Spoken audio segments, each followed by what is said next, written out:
नारद जी एकांत में शांत बैठे। साफ था कि जितनी देर गाय दुही जाती उतनी देर के ज्यादा साफ था उनका दक्ष प्रजापति, लेकिन हरि स्मृति में ऐसे लीन हुए कि सांप की गति बाधित हो गई। बहुत काल तक ध्यानस्थ काम आया, अपना पूरा परिकर लेकर के उनकी एकाग्रता को सब कुछ किया, कुछ नहीं। स्वाभाविक करुणामय से नेत्र खुले नारद जी ने, वो सब साष्टांग दंडवत पड़े। अप्सरा, काम सब, बसंत मलय, मारुत सब, क्या बात है।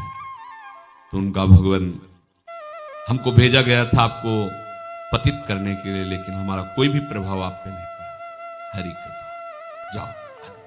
वो डर रहे थे कहीं सांप न दे, जाओ। अब उठे मन में थोड़ा सा कि बड़े बड़े ऋषि मुनि जो है इसी से परास्त हो जाते हैं, और ये आज साष्टांग दंडवत काम हो रहा था, हम तो जीत ही गए।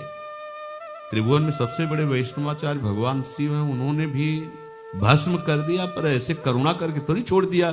साष्टांग दंडवत थोड़ी काम हुआ उनके। चलो पहले उन्हीं के पास चलते हैं। गए, हर हर महादेव, प्रणाम। वो तो सर्वज्ञ भगवान शिव मुस्कुराए। नारद जी ने कहा वो काम आया था, साष्टांग दंडवत होके चला गया, उसे पूरा अपना कुछ किया पर कुछ चुप। अब दोबारा शब्द मत निकालना। महाभागवत है नारद जी, बहुत बड़ा एक गलत बोल गए, आप बहुत गलत बोल गए, इसमें अहम जागृत हो जाएगा। और देखो हमारे सामने कहा तो कहा, हरि अगर ऐसी चर्चा भी चलावे ना आपकी काम भी जगह, आप बात मत करना। नारद जी को विपरीत चिंतन होने लगा, यह मार्ग से हट रहे हैं। हाँ, काम पर विजय तो प्राप्त नहीं कर पाए, क्रोध करके भस्म कर दे तो हमारी काम विजय तुम्हें बर्दाश्त नहीं हो रही थी, इसलिए कह रहे हरि से भी न कहना, चुप रहना, किसी से न कहना। अरे चार लोग समझे तो कि नारद है क्या चीज। शंकर जी के पास से उठे, सीधे सीधे पहले प्रभु के पास पहुंचे। लक्ष्मी जी चरण दबा रही थी। भगवान आओ, उठ के आदर किया। है मामला तो है ही, ऐसे तो हम ही हैं। जब फुलरा चढ़ जाता है तो बहुते विचित्र होता है। वो ऐसा ही लग, वो हरि भी बड़े कौतुकी है, अपने हाथ से आसन बिछाया, बैठ गए। और कैसे हो, आपका कृपा प्रसाद, वो काम आया था ना, वो परास्त हो गया, कुछ नहीं कर पाया। फिर साष्टांग प्रणाम के हमने कहा जाओ कोई बात नहीं, माफ कर दिया। वो चला गया प्रभु। अरे तो आप काम विजय तो क्या, आपका कोई स्मरण कर ले तो काम पर विजय प्राप्त भगवान ने। और जैसे जलती आग में घी न डाल दे, अच्छा लगा कि भगवान कह रहे आप काम विजयी है, आपका कोई स्मरण कर ले तो काम विजयी हो जाए। तो प्रभु चले, बेनाली बड़े ठसक में निकले थे कि अब तो क्या, जब हाई कमान से हमारी विजय हो गई, भगवान ने कह दिया कि तुम्हारा स्मरण कोई कर ले तो काम रे। और पक्की बात, भगवान कभी मिथ्या नहीं बोलते। किसी भी भक्त का आश्रय लेकर उस भक्त चरण धरि भाव तरत भव सिंधु अगाधा, पर वहां इसका विपरीत असर हुआ। अब वहां कुछ नहीं था जब गए थे, पीछे जब लौटे तो देखा बहुत सुंदर नगर है, सजाया जा रहा है बहुत ऐसा। पूछा क्या है, बोले राजकुमारी का स्वयंवर हो रहा है। और नारद जी ऐसे चलो हम भी देखते क्या है। गए, राजा ने साष्टांग दंडवत किया, देवर्षि जी आए, पुष्पादि अर्पित करके बैठाला आसन पर। बड़ी कृपा हुई भगवान की, जो आप जैसे महापुरुष पधारे, बेटी का स्वयंवर है, ए लाओ राजकुमारी को प्रणाम करवाओ, आशीर्वाद दिलाओ। और राजकुमारी तो का विश्व मोहिनी भगवान की माया, एक एक कदम के जो नूपुर बजते, नारद जी के हृदय में जन्नाहट पैदा हुए।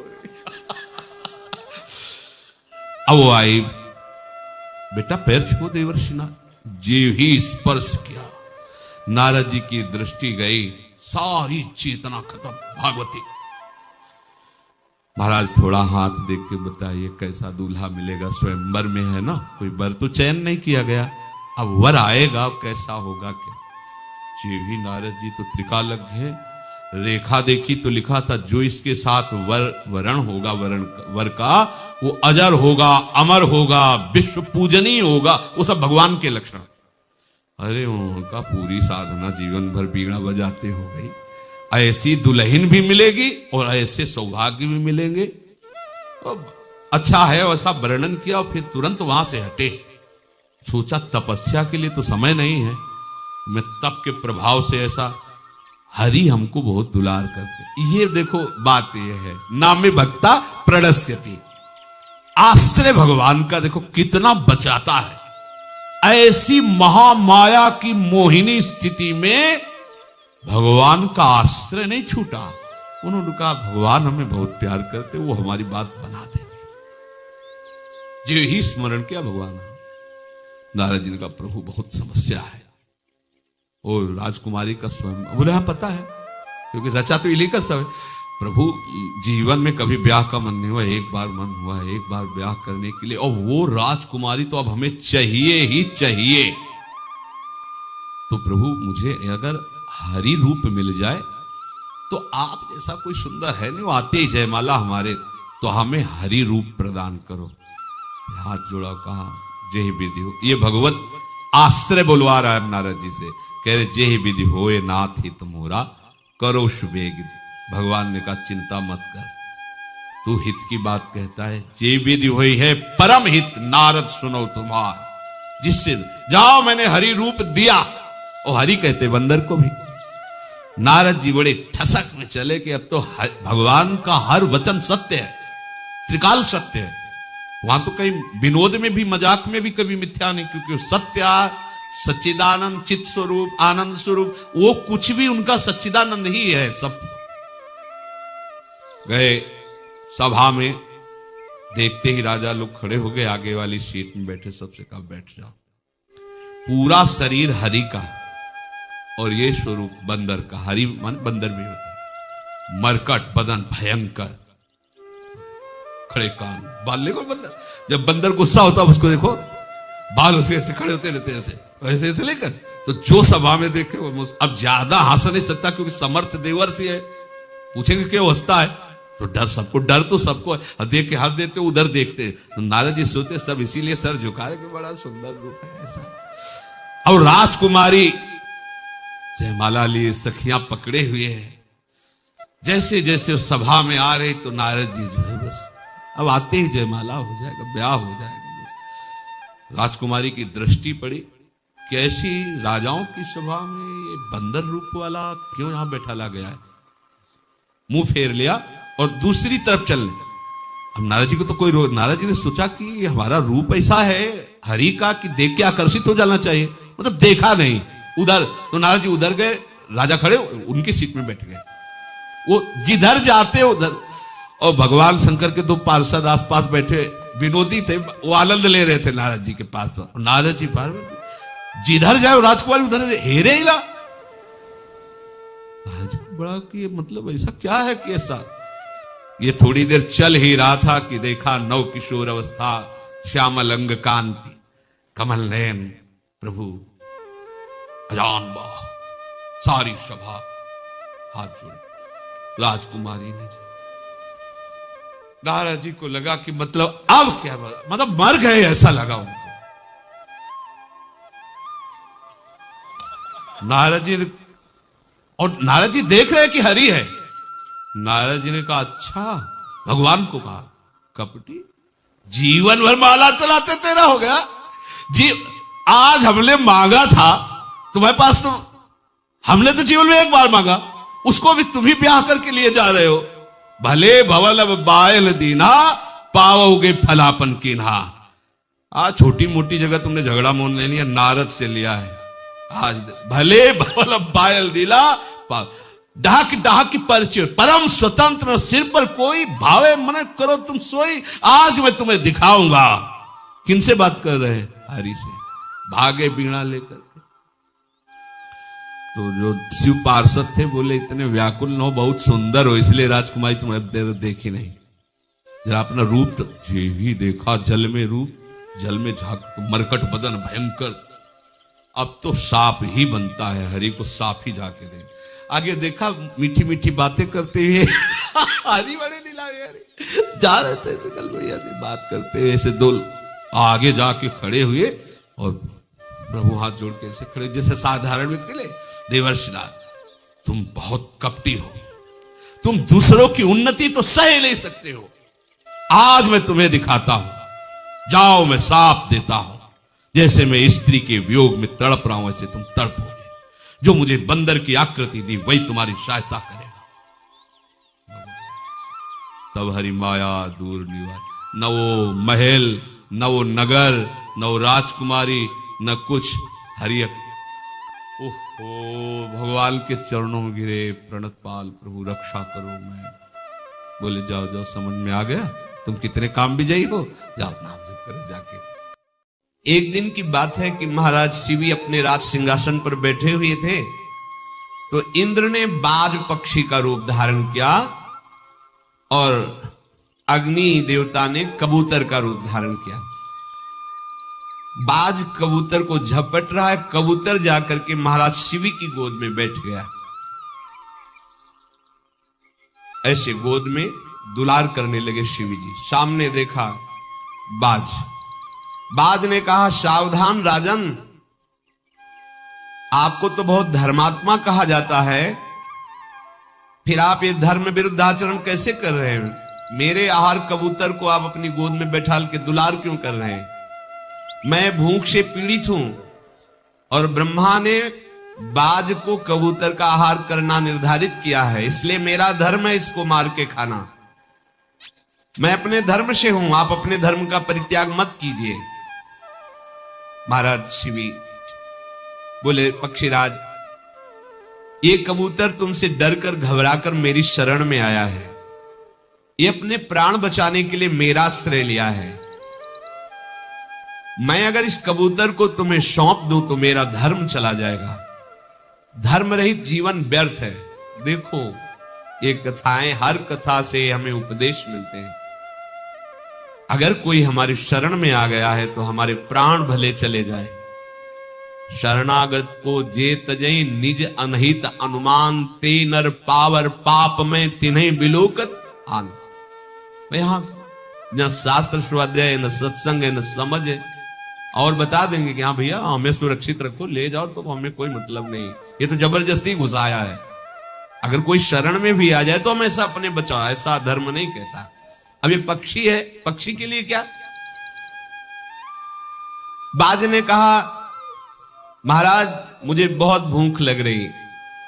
शिवी जी ने कहा, देखो देखो ये कितना भयभीत है कबूतर, भय से कांप रहा है, प्राणों की रक्षा के लिए मेरी शरण ली है, और ऐसी दशा में मैं यदि कबूतर को तुम्हें दे दूं तो मैं सबसे बड़े पाप का अधिकारी बनूंगा, निंदा की बात होगी।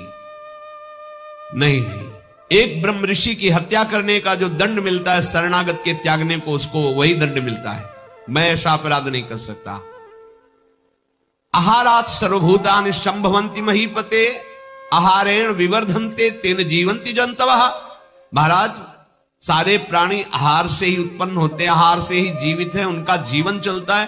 तो आप कह रहे हैं कि मैं ये आहार नहीं दूंगा, ये अधर्म है आपका, आपको देना पड़ेगा। मुझे भोजन से वंचित करोगे तो मैं मरूंगा, जब मैं मरूंगा तो मेरी बाज स्त्री है वो मरेगी, फिर मेरे बच्चे मरेंगे, पूरे परिवार के मरने का तुम्हें अपराध लगेगा, इसलिए आपको कबूतर देना पड़ेगा। महाराज आप बड़े धर्मात्मा हैं, पर धर्म का बड़ा सूक्ष्म विषय होता है। जो धर्म दूसरे के धर्म का नाश कर रहा हो वो कुधर्म ही कहा जाता है, जिस धर्म से दूसरे का नाश हो रहा हो वो भी कुधर्म कहा जाता है। तो आप इस धर्म के गौरव का विचार करके एक कबूतर की रक्षा के लिए मेरा पूरा परिवार दुख में फंस जाएगा, मैं मरूंगा, पत्नी मरेगी, मेरे बच्चे, इसलिए आप इसे दे दीजिए। राजा ने कहा, बातें तो तुम बहुत गुणवान व्यक्तियों जैसी करते हो, क्या तुम पक्षीराज गरुण हो? क्योंकि साधारण पक्षी तो ऐसी ज्ञान की बातें जानता नहीं है, पर तुम कोई भी हो, मैं निश्चित ये कहता हूं कि मैं शरणागत के लिए प्राण दे सकता हूं, लेकिन अब इस कबूतर को नहीं दे सकता। विहंगम, तुम्हारा उद्योग केवल भोजन के लिए, मेरा उद्योग धर्म रक्षा के लिए है। तुम्हारे आहार का प्रबंध जरूर करूंगा, इस कबूतर की अपेक्षा जो तुम बोलो, जिसका मांस बोलो वो मैं तुम्हें दे दूं। बाज ने बोला कि तुमने कभी सुना है कि बाज ने सुअर खाया है कि हिरन खाया है, बाज कबूतर खाता है। मुझे कबूतर का ही मांस चाहिए और किसी का मांस नहीं। विधाता ने मेरे लिए आहार निश्चित किया है, सनातन काल से चला आया है कि बाज का आहार कबूतर है। तुम धर्म के सारभूत तत्व को जानने वाले हो, इसलिए आप ठीक निर्णय कीजिए। राजा ने कहा, मैं शिवी देश का राज्य तुम्हें सौंप सकता हूं, जो तुम कहो शब्द दे सकता हूं, कबूतर को नहीं। शरण लेने वाले इस कबूतर की रक्षा में निश्चित करूंगा। हां, तो यदि आपको इतना कबूतर पर स्नेह उमड़ आया है तो आप अपने शरीर का मांस काटिए और इसके बराबर मुझे दीजिए, मैं संतुष्ट हो जाऊंगा। महाराज शिवी बड़े प्रसन्न हुए और कहा, ये कह करके तुमने बड़ा उपकार किया, ये बड़ा उपकार किया।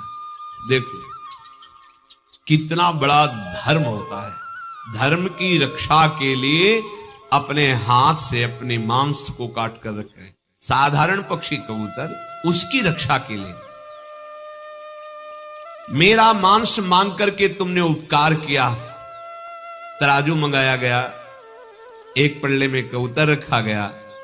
महाराज शिवी जंघा का मांस, यहां मांस होता है, जरा सुई चुभो के देखो, मांस काट करके रखा। वो कबूतर हो तो तौल जाए, भगवान अग्निदेव हैं। फिर इस जांग का मांस काट के रखा, कबूतर यहां का मांस काट के रखा, छाती वक्षा स्थल का मांस काट के रखा। फिर स्वयं बैठ गए, मुझे खा लो, कबूतर को। ओहो, अपने संपूर्ण अंगों का जब मांस काट रहे थे तो सारी जो सभा थी दुख से, लेकिन उनके मुख में प्रसन्नता थी।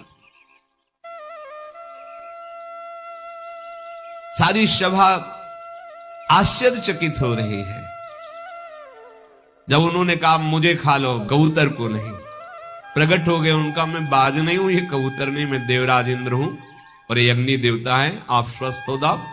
तत्काल शरीर पूर्ण स्वस्थ हो गया और कहा, राजन तुम्हें ऐसे लोगों की प्राप्ति हुई है, आकाश में दिव्य देवता आपका स्वागत करेंगे। आपने कबूतर के लिए अपने देश और अपने शरीर को समर्पित कर दिया।